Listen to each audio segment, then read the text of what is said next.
সংযোগ যে সব ঘটনা ঘটে সব সরকারই সেটা দেখেন, তারা সুদৃষ্টি দিয়ে ভালো করে দেখেন, কিন্তু তার কোনো বিচার বা কোনো কিছু করেন না।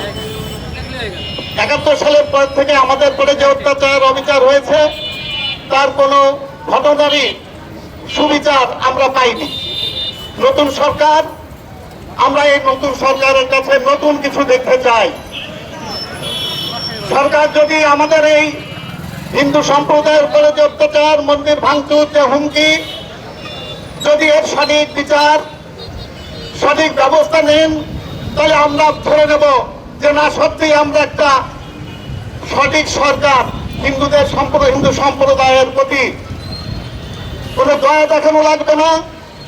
সুবিচার পেলেই যদি ওনারা সুবিচার করে, তাতেই আমরা আমাদের মনে সান্ত্বনা ফিরে পাবো, আমরা মনের ব্যথা দূর করতে পারবো।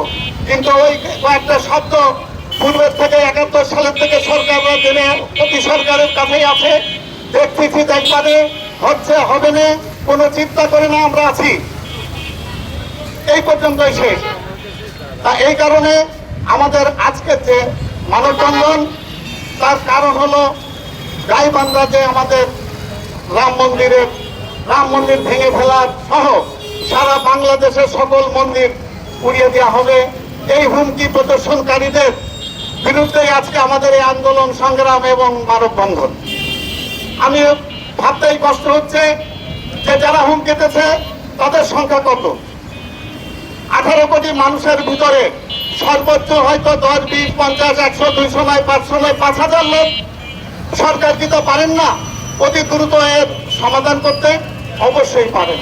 সরকারের যদি সেই সচেষ্ট হন, সরকারের যদি সেই মানসিকতা গ্রহণ করেন, তা আমরা বিনীতভাবে বলতে চাই, বর্তমান সরকার কয়েকদিন আগে নির্বাচিত হয়েছেন এবং আমাদের হিন্দু সম্প্রদায় কতটুকু তিনাদের সহযোগিতা করেছেন তা তিনরাই জানেন।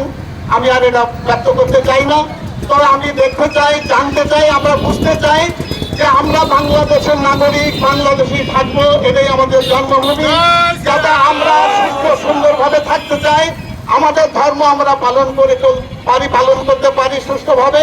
কারণ আমরা ধর্ম পালন করতে যেয়ে অন্য ধর্মে যাতে অসুবিধা হয় এরকম কোনো কাজ আমরা করি না, ভবিষ্যতেও করবো না। তো এই জন্য আমাদের বাংলাদেশে কোনো বিবেকবান লোকটি নেই যে এই অন্যায়ের প্রতি আমাদের সাথে একত্রতা ঘোষণা করে আমাদের সাথে থাকবেন, আমাদের সাথে সহযোগিতা করবেন। আমি তেনাদের দৃষ্টি আকর্ষণ করে বলছি, শুধু এই অন্যায় না, বাংলাদেশের প্রতিদিন যে নিহত যে অন্যায়গুলো হচ্ছে, আছেন আমরা সবাই যারা বাংলাদেশি বিবেকবান লোক, হিন্দু, মুসলমান, বৌদ্ধ, খ্রিস্টান আছি, সবাই মিলিতভাবে তার প্রতিবাদ করি।